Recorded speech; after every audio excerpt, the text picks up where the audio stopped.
Hi, I'm Dave Zylyk, Regional Manager for Graycon Group, Managed IT Services Company, a division of Ricoh Canada Inc.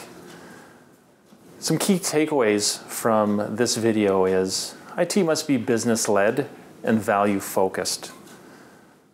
Cloud cannot and should not be avoided. It should be a part of every conversation. Risk and complexity are increasing. So too must our focus and investment on that. Today I just want to chat a little bit about how IT is evolving in the business. It's an ever-changing industry, and there's three themes that I want to talk about around how we consume IT. How do we use it? There's different ways we consume the technologies that are out there, whether it's in our personal lives or whether it's in the day-to-day work that we do for an employer. Another area that I want to touch on is cloud. Cloud's been around forever. I actually try and refrain from using that word so much because I first heard about it way back in 2006. But cloud is upon us. It's really how services, technologies are delivered to you as a consumer, as an end user, as a company. Next area I want to focus later on down in the presentation is around the Internet of Things. So these are just three themes that we've picked out to put into this presentation. There's lots of other ones we can talk about around technology, information technology, but these are the three that I'd like to focus on. First of all, how do we consume it? Well, again, we have kind of our personal lives and we have our work lives. Those now are starting to almost become one. It's the same person, but really what's starting to evolve and take a lot more shape is when I'm at home and I'm using apps or I'm phoning family, friends, maybe I'm looking at spreadsheets, documents, PDFs, those types of things, or maybe it's just games. I want to be able to take that type of experience and I want to have it in my day-to-day experience as well. So when I'm working for an employer, I want the ease and simplicity of what's being delivered here into my professional world. I just want it to work. I want it to be seamless. And I'm not saying and promoting that, yeah, we're going to start doing gaming at work and Facebook and all of these other types of applications that are out there. But the concept of moving from personal to business, business back to personal, whether I choose to use my own device, whether I choose to use a company device, I want that to be seamless. I want an overlay of my work. Say if I want to bring my personal device to work and I'll use it for work, I want an overlay of my work applications on this. When I'm done for the day, it goes away. Now I've got my personal device back. And vice versa. These are a lot of the challenges that as consumers start understanding, start requesting, demanding, a lot of different companies start providing these types of solutions. Part of what we're going to be talking about today is what else is involved with these technologies that are changing more and more as we see.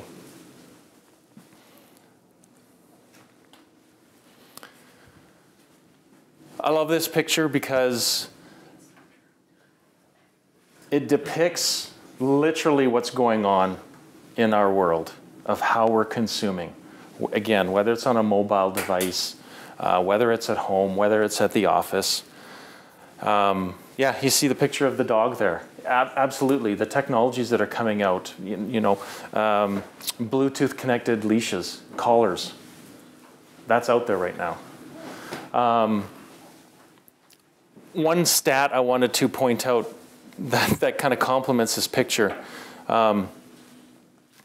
Children this day and age will absorb as much data and information in 1 week than we would have when we were their age in a year's time. That's how much information that they're processing. And what's actually kind of funny about that is, because I remember doing this as a kid too, parents ask, oh, how was your day? What did you learn? Oh, nothing. We do the same thing to our kids. What'd you learn? Oh, not much.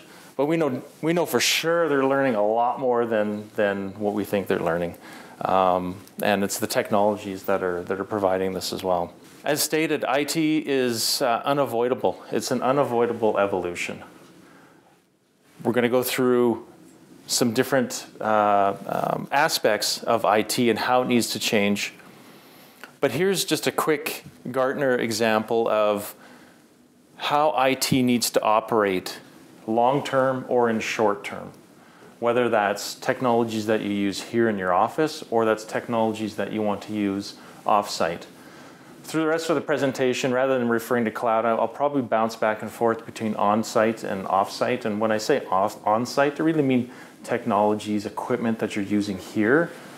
Off-site is, you know, think of Microsoft, you think of Google and Amazon and all those other different type places that supply you types of technologies and services.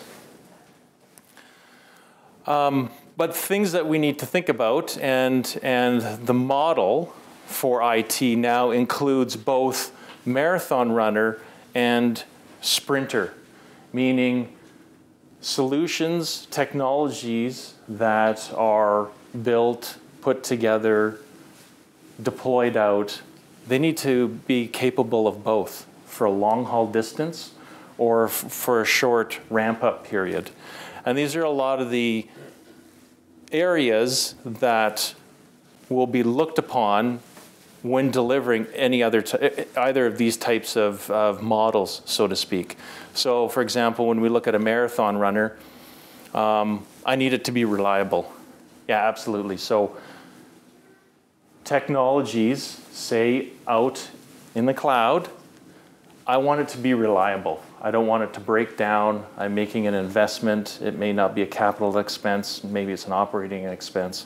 But I need it to be reliable. I need it to continue working without any interruptions. Basically supporting long-term deals, longer cycles out of it. When you look at a sprinter, it's shorter cycles. So for a good example here is when I look at retail. If you're not part of a chain and you run your own infrastructure, whether it's on-site or whether it's off-site, you're probably going to be looking at this model most of the time. I need it to work for me. I need it to be solid, reliable. It's not going to be super expensive, but it's something that I can maintain, and it just continues our business moving forward. When you get into bigger retails that have chains, they start looking at this now. It's a blend really of both of these, but now they look at agility. Okay, if I've got a Boxing Day sale, or I've got a 25-year advertisement or anniversary, I need to be able to ramp up my infrastructure when that demand is there, and then ramp it back down when the demand is no longer there. A lot of that infrastructure now usually resides off-site or into the cloud somewhere. This guy knows quite a bit about change and evolution. One area that I really want to stress here is one that is most responsive to change. That's who's going to survive.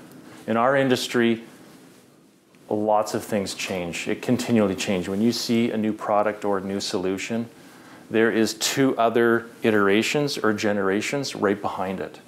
One is in pre-production, and the other one is still in a beta mode, so to speak. So if we're not that responsive to change, meaning IT is not responsive to consumers, businesses out there, they're going to struggle through all of this. So they need to be adaptive.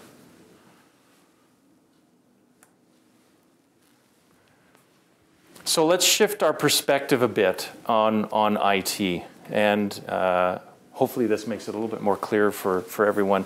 When we look at the old way of addressing, analyzing, designing, or architecting different types of technologies or solutions, the old way into business is, well, we're going to get the technology first, and then we're going to figure it out. That's usually part of a reactive model. Something has occurred in your environment or in your business. Now we need to change or correct that behavior. Maybe we need to put a technology in place to help facilitate. We'll generally own and control because it's on, most of the time it's on premise. That's how we've been doing things for years. On premise. Internal first approach. Well, because now that it's on premise or on site, I have to have staff to look after that for me. Not only do they have to design and deploy it, but they have to maintain it all the time. They have to make it work with all the other technologies potentially that we have in our environment. And if you have an IT shop, this one really rings loud. Well, if I've got budget, I'm going to go with the best out there. Because I've heard lots of great things, I've gone to seminars, I've seen videos on the web. This is what we need to do, and it's going to carry us further. We find with internal resources, they're really working in the business now as opposed to working on the business. The value that you get out of that is quite low. Focuses tend to drift elsewhere. And there's a huge workload with internal resources. When we look at the new way of doing things,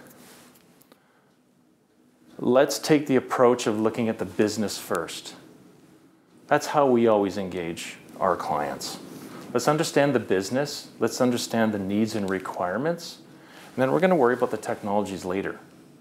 But what do you need to do today for your business to keep moving forward? And then we'll look at some technologies to support that business. As a more proactive approach, with a lot of technologies that are out there, whether it's in the cloud or whether it's through other types of programs, you can rent. By that, we mean when you look, say, like at an outlet in the wall, that's a subscription to a utility of electricity. That's how a lot of those solutions are moving to now, is the as-a-service type model. You need something, we've got it. You don't need to invest into it heavily. You can subscribe to it, and you have a lower investment, and you can cancel any time, or you can increase it or decrease it at any time. Just like applications. Applications, the exact same thing as well.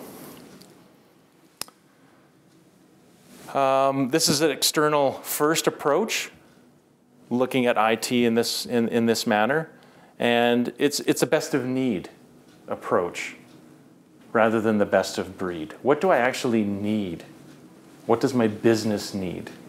Rather than hopping over to Best Buy, picking up what we think is a fantastic D-Link router and it's going to do all the best for us, and when in fact, yeah, that may not be suitable for what we need. Maybe we should look at other solutions, maybe that we could subscribe to, that could deliver the same service, maybe even better, at a fraction of the cost, and maybe now it's an operating cost.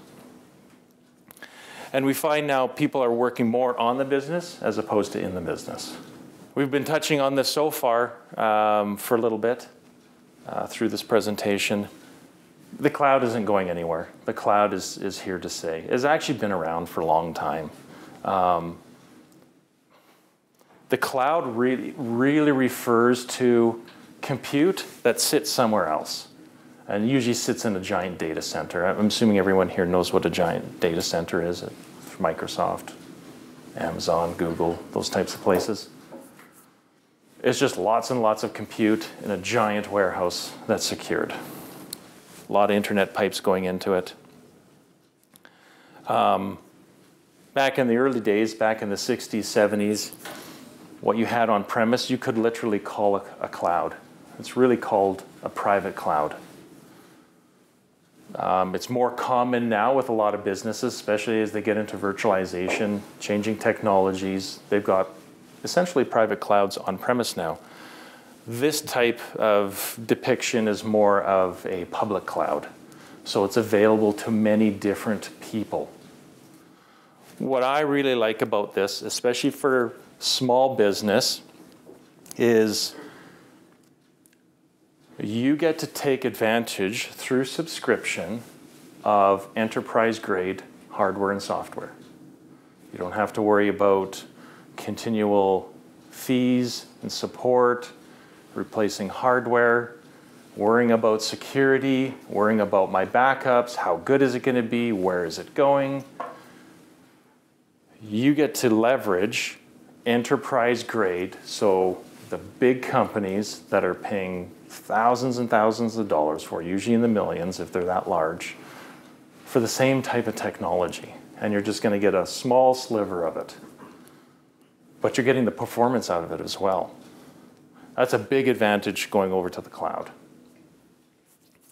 There's also some disadvantages. I don't want to say it's all good, because there's things that, and that's part of this presentation. It's about education and enablement. So when you consider things, you're better educated. It's like us doing research on the web before we go to a dealership. More and more of us do that now. I want to know what kind of options there are. I want to know varying prices from city to city. Now when I go in, chances are you're going to have more knowledge than the sales rep out on sitting on that lot. It's the same idea here. The more you know about what you're looking at, the better questions you can ask, the more challenge you can place in front of whoever it is that you're talking about.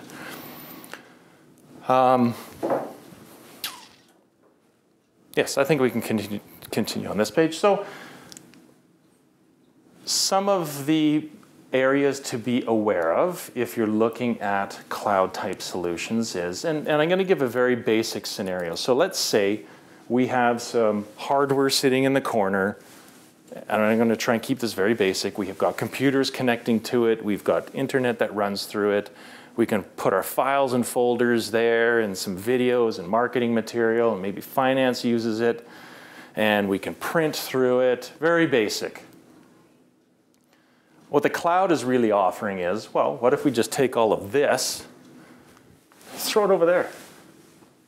You don't really care where it's at, do you? No, not really, as long as I'm getting that enterprise grade return, I don't really care.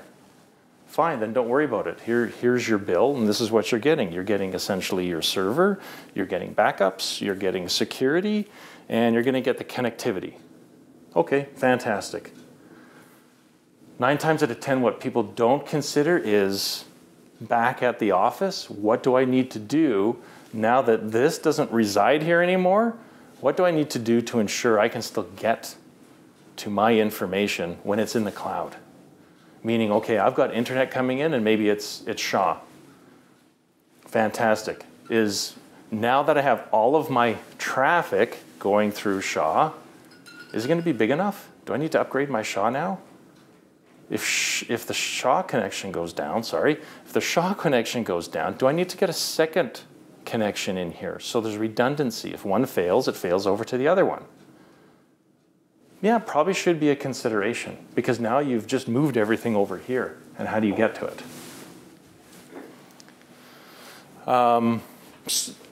Other things would be like security as well. Security is always big.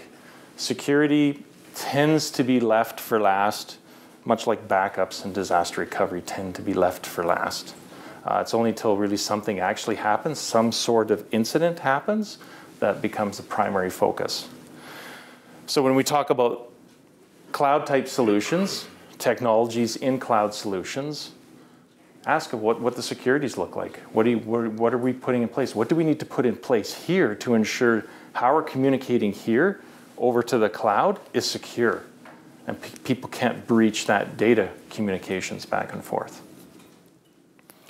Aside from how things are backed up, how are we backing up in this? We have been through lots of scenarios with varying sizes of companies where they kind of just start dabbling in cloud. You know, if they need a server, they'll go in and, hey, I can try something out for free and you know, put some compute behind it, a little bit of storage, and you know, make it fast enough to run an application. Then they find that, okay, well, if this is how easy it is to do, I can just continue replicating this, and I'm going to start throwing some production stuff in there without considering all the other things that we've just gone through, security, backups. There's a multitude of other things as well. So anyways, again, it's about awareness, especially in the cloud. As I said before, cloud isn't new. It's been around for a while. We're just seeing more and more large organizations provide and offer cloud solutions at different levels, whether it's for the small business, whether it's for the large business. Yeah, this is where we're at right now, laggards. So kind of behind that bell curve now, but for small, medium-sized companies, I don't believe so. The folks that have really been blazing the trails when we talk about cloud is the large and enterprise type clients. Those are the ones that have the R&D behind it, the funding behind it to help ramp up cloud to where it's at today. Every scenario that I've gone in and assessed where a client is asking, well, show me options around what I can do at my office and what I can do in the cloud, there's generally a converge point in our analysis, meaning at 2.5-year mark, it's usually about 2.5 years, there's a converge between having something on-premise as opposed to having something off-premise in the cloud. So if you were to buy something and you own it and you run it in your office, at 2.5 years, it starts paying for itself. Good return on investment for the business.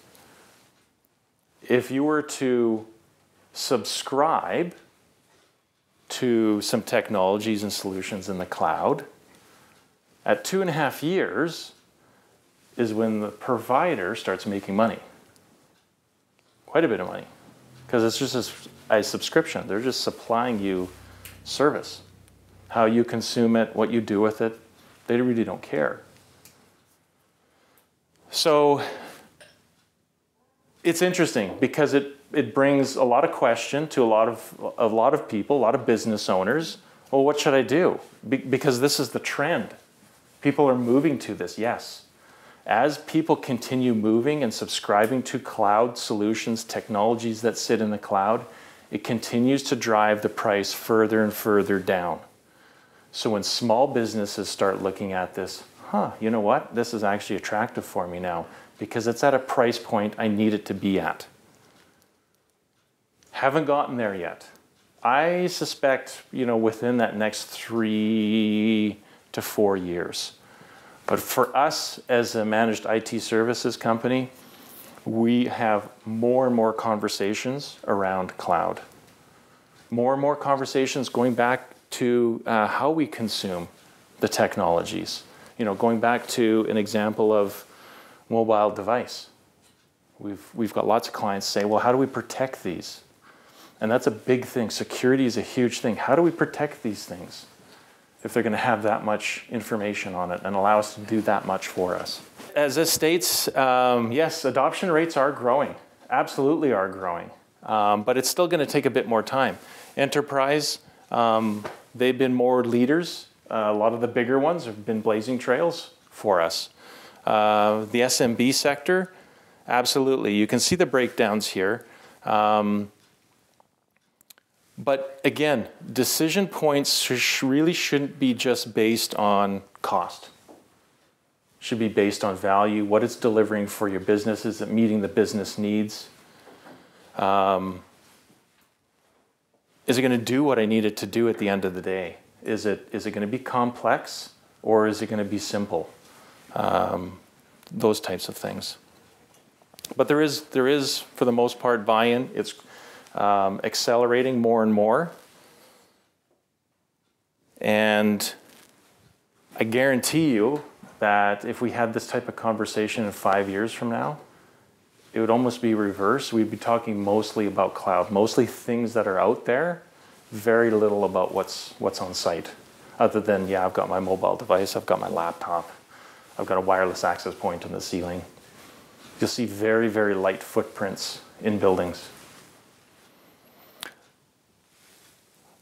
Key requirement, cloud. When you're looking at other types of solutions, how agile is it? Is it going to be very agile for what I need to do? How is it going to react to my business? If my business changes for any reason, whether I grow, whether I shrink, what is that solution going to do for me? Is it going to collapse or crumble? Or is it just going to ride the waves and continue producing what you need it to do?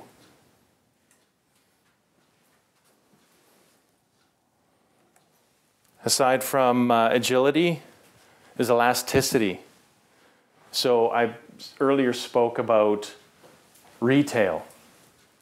And if you have solutions sitting in the cloud that use different technologies, how elastic is it to expand or contract when I have one-day sales or when I have holiday sales? That's another consideration they have to look at in technologies. Obviously, there's lots of companies just like us that help people through these, ask the right questions. But as I said, anyone can go on today with a couple of clicks. You can get yourself some solutions that are sitting in the cloud, and they'll perform to what it needs to do, but it may not be the right fit.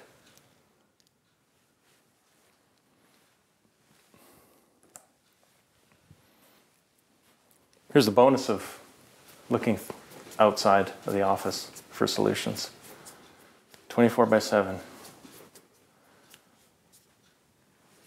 And I've seen lots of reports. Literally, there is no downtime in these major data centers. There is no downtime for people. Whereas if you have, again, looking at something on site, yeah, there could be downtime. You could have a power supply failure in one of your servers. You could have a workstation. And I know I've been using lots of examples around servers and kind of infrastructure because that's kind of my background. But even when I talk about cloud solutions, cloud hosting, consuming, we can look at these mobile devices as well. I've got a, it literally looks like an oversized flash drive. Everyone knows what a flash drive is. You can store data on it. That's actually a computer that when I plug it into a TV, I can actually now go into cloud services through Dell, and I can launch my desktop over the web, and I've got all my applications there, and I've got all my documents that I can access, and I can work through a wireless keyboard and mouse using my TV and that little flash drive. So it doesn't just stop there. There's lots of other things that technologies really can be leveraged and used in cloud as well.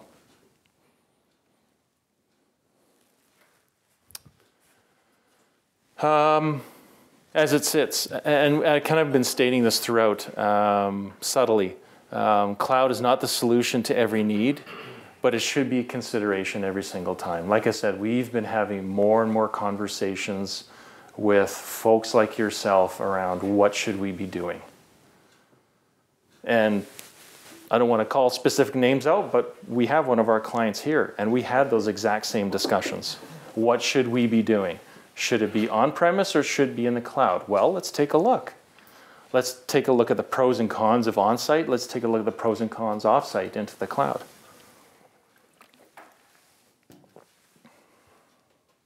But again, I think the key here is consider it. Consider what it can do, because there's lots of providers out there. Lots of providers for that type of infrastructure, lots of providers for this type of infrastructure. As simple as, you know, these types of things as well. Consider those in the discussions.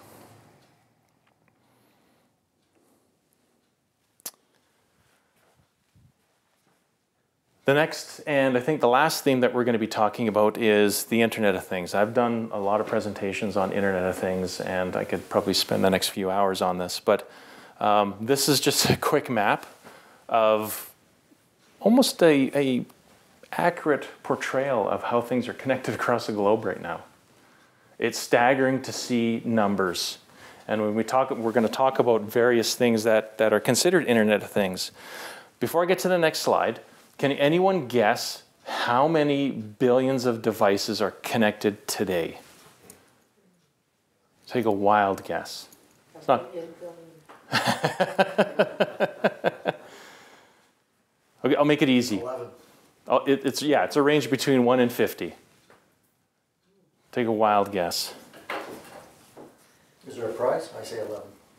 I'm going to say 10. Whoever's the closest. Okay. Yeah, you guys are close. Today, we are sitting at about here. 2017, 28.4 billion devices out there. Guess what's going to happen in 3 years from now? Guess what's going to happen in 3 years from that? So the previous screen, it's going to be all white light is what it's going to be because it's trying to show all the connections. That's how much technology's accelerated, how things have changed and evolved over time. And this is just kind of little pictures here and there of all the different types of technologies. And I asked the question earlier, some examples. And here's just a few examples. We look at consumer grade or even commercial grade. Let me give you this example. So Internet of Things.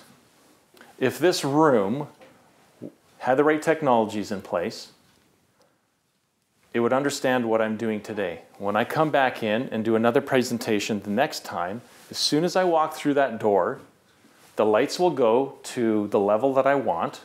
The screen will come up with my presentation ready to go. The food will already be here because it was already previously set up and ordered. And if I had any audio and any video, that would be all ready to go. I essentially walk in and I would do it all from this device, wirelessly. The temperature would be at the right setting. If there's anything else that's needed, it's done. That's how far advanced we've become in technologies, in IT. When we look at transportation, so we're starting to see that quite a bit in taxis, in limo service, that type of thing, where, again, using a mobile device.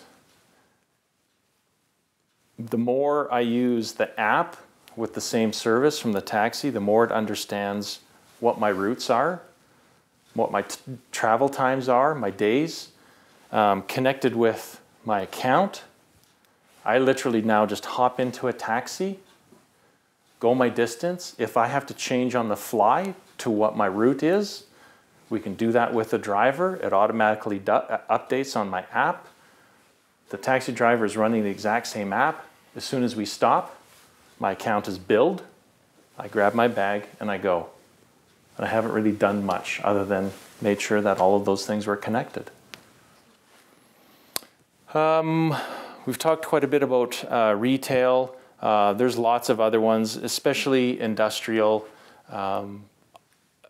If you ever have a moment to hop onto YouTube, you can type in Internet of Things, and there's great videos there to see how far we've come along with technologies. Going back to the taxi example, has anyone here heard of the Google car? So a couple people have heard of the Google car. So this Google car, and it came out probably about 5 years ago, somewhere around there. It's a driverless car. And again, if you YouTube this, Google car, there's actually a pretty cool video on there where they had put a blind man in the back seat. And the car took the blind man wherever he wanted to go. And he actually went through a drive-through because he was hungry, wanted to get something to eat, and then they were back on the highway and turned around and went home. That's how transportation is changing now. More, I know there's pilot projects out there right now. I don't believe it's in full production just yet.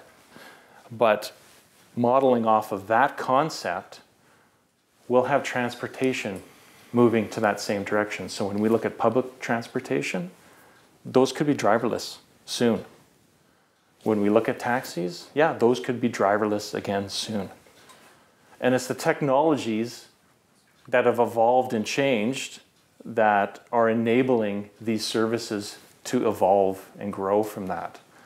Lots of computers, lots of sensors, understanding red light versus green light, understanding that if somebody jumps out from the curb, what does the car need to do? Those types of things. Pretty cool technologies that are out there right now. Other stuff, yeah, especially in healthcare, you know, maybe not so big like that, but smartwatches.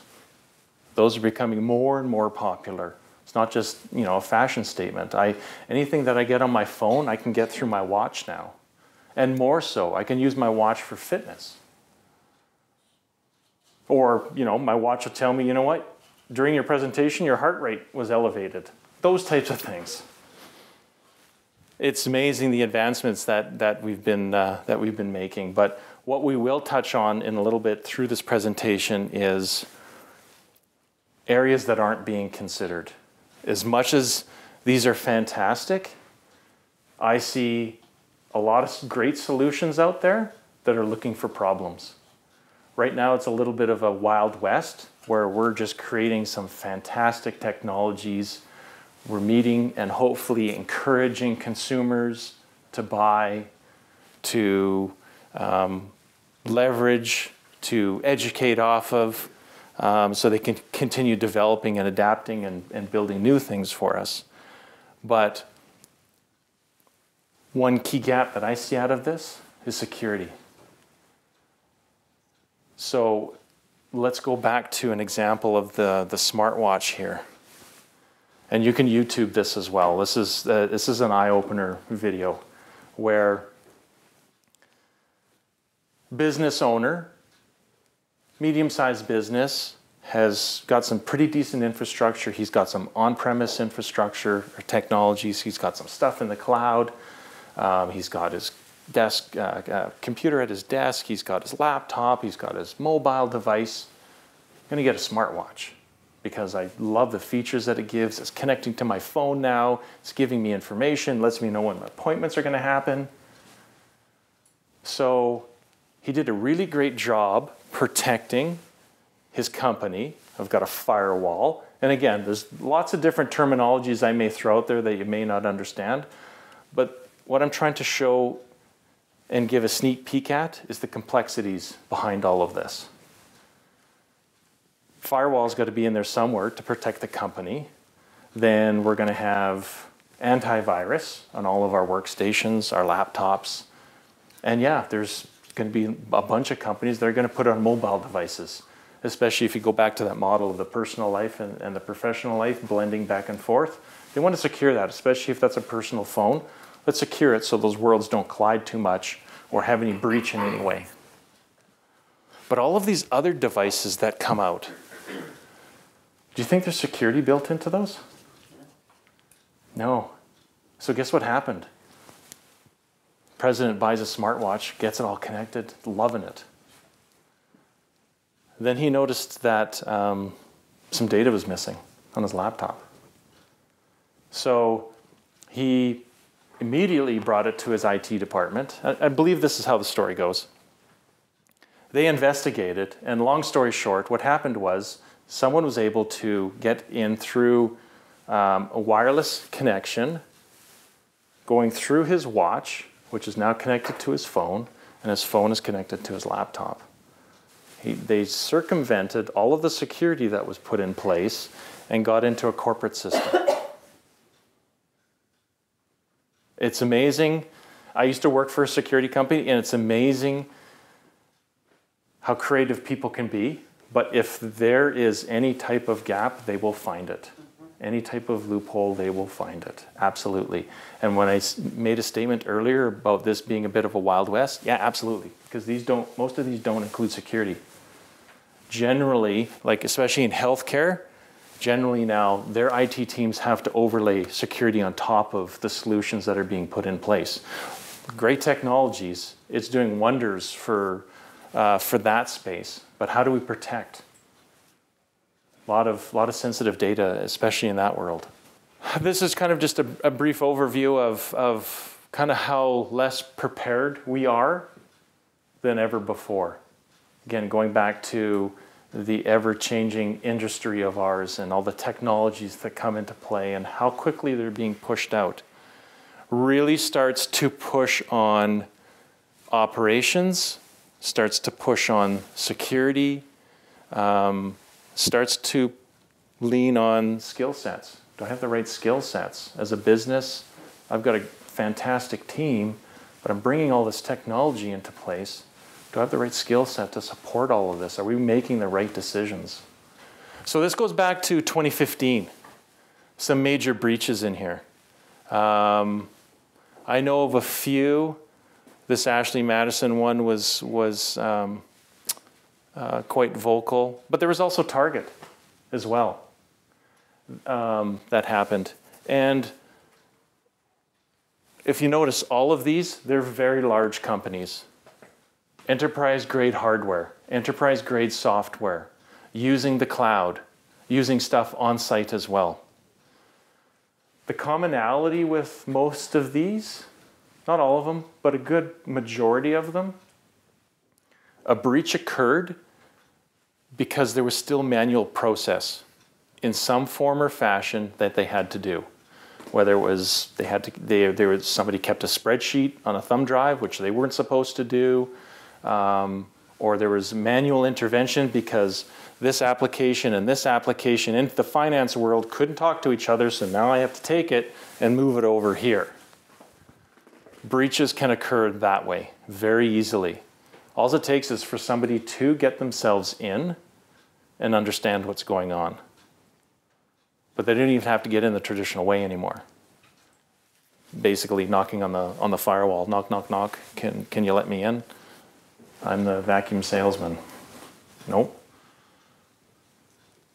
So anyways, the few examples that have happened, bigger ones, but the guys that are out there doing this, that's their primary focus. Their focus is not for small companies. If they do, it's really just to disrupt their day. It's something that maybe they have coded years ago, and it just happens to float around the internet, and somebody brought it in through a flash drive or by email, and it's just running rampant, and it really is just shutting down systems. Most of the time, not too damaging, just a production outage type example. Usually with a reboot, quick scan and clean, you can bring systems back up. But the guys out there that do this is their bigger focus. Cause bigger damage. Maybe they're looking to get and try and transfer funds, I don't know. Or maybe, like for this example, they're just trying to expose people so they can shut down the site. That's all they want. And that's exactly what happened with Ashley Madison. Somebody didn't agree with that site, hacked right into it, and basically supplied all the contact information on the web and said, you need to shut down that site.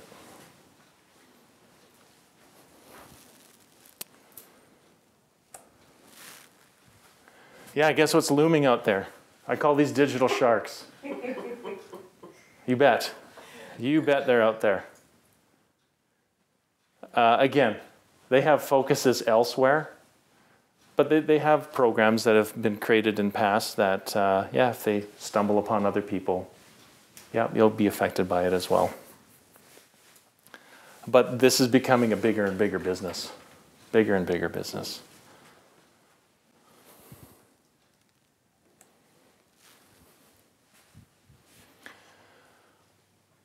So what we've been doing through this entire presentation is more around education, more around awareness. There's been a security theme to this as well.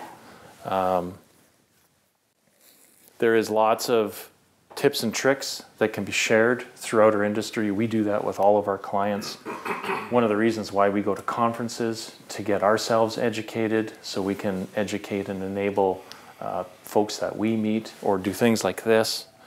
But we always say, keep security top of mind. Just like backups. Keep backups top of mind. Even if you're just a proprietor and you're doing one thing, and it's on one computer, have a backup to that drive. And don't keep it connected all the time. Keep it off into the closet or in the drawer, and you access it once a week, maybe once a month, those types of things. That way, in a simple scenario like that, if you were to get hit by a virus attack, it's affecting your system that's running, and it's not affecting dormant data. You at least now have a restore point to go back to. Assessments. This is what we love doing. We love encouraging people to go through assessments, small or large, focused or very broad. Again, understand where you're at with technology. That's part of our education and enablement, is helping clients understand where they're at today. This is a point-in-time snapshot of your technology. Maybe there's some gaps in there. We'll address those. We'll outline those as well. Security, routine security reporting. And that's just not on the technology side. I would also institute that on what I call the manual side as well. So again, if there's manual processes, you want to routinely assess those as well to ensure that, okay, yeah, this is the same step. We have to do this step. Yes, it's manual, but maybe we need to treat it a little bit differently so it doesn't get compromised in any way. Or maybe there's a new solution that has just come out. Maybe we can employ that and get rid of this manual task.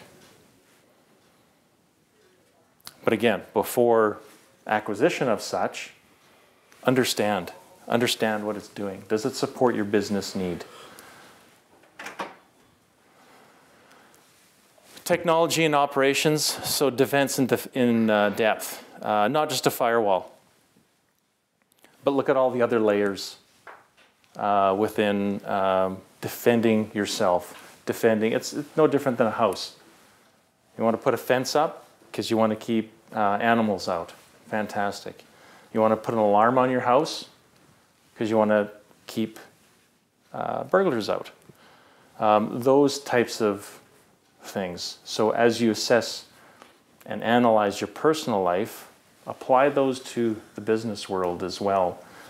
Maybe just in a broader fashion, so to speak. And if you don't know, find out who those experts are. Find out who may have that answer.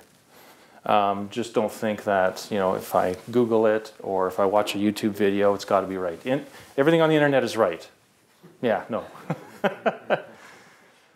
There's lots of tips and tricks out there. There's lots of trials and errors, and people will share those experiences. Absolutely. But does it mean they're right?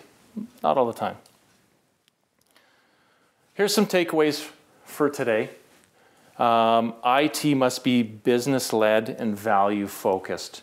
For such a very long time, it's always been technology-led or IT-led, and the business now has to work within that. That model is now changing. That's kind of an old way of thinking, and the business must dictate what it needs out of technology. If the business is saying, I need to be up 24/7, okay, well, let's look what delivers 24/7 on-site as opposed to off-site. If the business says, I need mobile devices, okay, let's look at some options of what mobile devices you need, rather than the other way around, rather than me coming up to one of you as a business owner and saying, hey, this is fantastic, cool technology, you got to subscribe to it, I think it's going to do very well for your business. Oh, hang on a second here, let's understand it. Maybe it will, maybe it won't. But let's understand what it does. Let's understand the technologies behind it, and we'll let the business determine whether that's a good fit or not. But 9 times out of 10, the business should be driving technologies and how it consumes technologies. Again, cloud cannot and should not be avoided.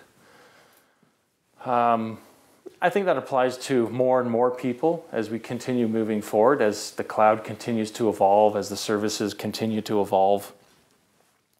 But include those as part of the conversations.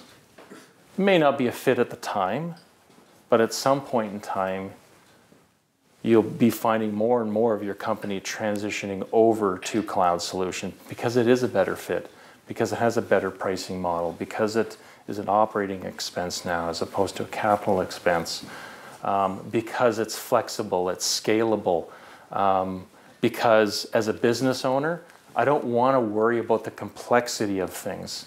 And I will throw another example out here. I threw this complexity word in here in this last statement. It kind of fits, but not really. That last statement was really more around risk. But just to give you a sneak peek of complexity in IT,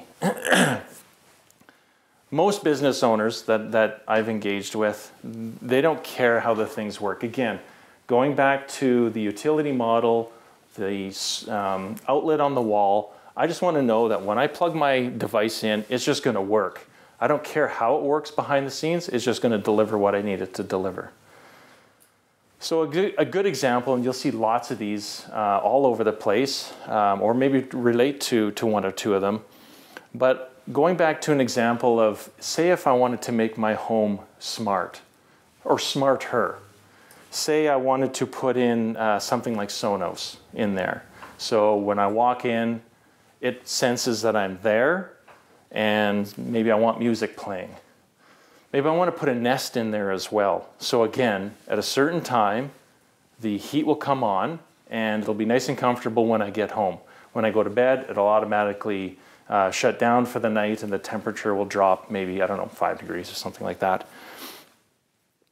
And this can relate to any other types of technology as well. Maybe I want to put a camera solution in place so I can monitor my property. There's lots of technologies out there that are designed to be easily consumed and state that they're easily set up. But when you want these different technologies to play with each other, that's a different story, because now you're integrating other technologies that maybe you've already had. So we go back to a firewall type unit in your house, connecting your computer and your printers and your internet access. These devices are smart, but they need to be able to communicate back and forth. So they need a central point of some sort to communicate back so you can get these technologies to function properly. A lot of it is delivered through Wi-Fi. So like a Nest, something of that nature, will communicate back to your wireless access point at home, and it just needs internet. That's really all it needs. Now when you look at your app on your phone, you control it through that. But looking at a lot of different examples, even to get simple solutions like that configured, takes a lot of steps. You generally have, and I was watching an example of Sonos. It really should just be power on, connect to Wi-Fi, and tell it what you want it to play. To get it connected to the application, to the camera, and a few other things, I think there was probably, at least what I was seeing at an example, like 8 to 10 steps. And for consumer, that's well past the threshold for consumer. I just want to plug it in and start playing with it. Cameras seem to be a little bit easier. You plug it into an outlet, and it just needs internet access, and now you can start viewing your property. Nest, pretty much the same thing, needs internet access, and now you can control it through an app. Going back to what I was saying earlier, what's protecting any of these? Well, you've just got really a consumer-grade firewall that I can guarantee you most of you have already been breached, and you just don't know. Maybe you'll see subtle degradation on how fast your computer is working at home, or maybe something doesn't print, or maybe your smart TV now just disconnects and reconnects. Yeah, I can guarantee you most of the consumer-grade products that are out there right now have already been breached, you just don't know. But putting all of those devices in place, how do you secure those? I had a great question from one of our guys in our office, Gary, asking me about, well, I remember want to reset up my camera at home. Yeah, fantastic. And a couple clicks, it's running. Hey, look what's on my phone. Look what's on my laptop. It's pretty cool, eh? Yeah. How many other people do you think can see that too? whether you're at home or not. Got a camera inside? Yep. For the last 10 minutes, no one's been moving around that house. It's vacant. What do you think those sharks would do with small people like that? Well, maybe they sell that information. I don't know. Maybe other people hack into it and use it to their advantage. I don't know. But really what's happening is risk is increasing, but also complexity is increasing as well to try and get these things connecting in the right way. But we have to focus on those as well. We have to include those in the conversations, not shy away from them, and ensure that what we're looking at is the right fit, makes sense, it's secure, it's not going to compromise anything, and it's easy to use. It's not so complex.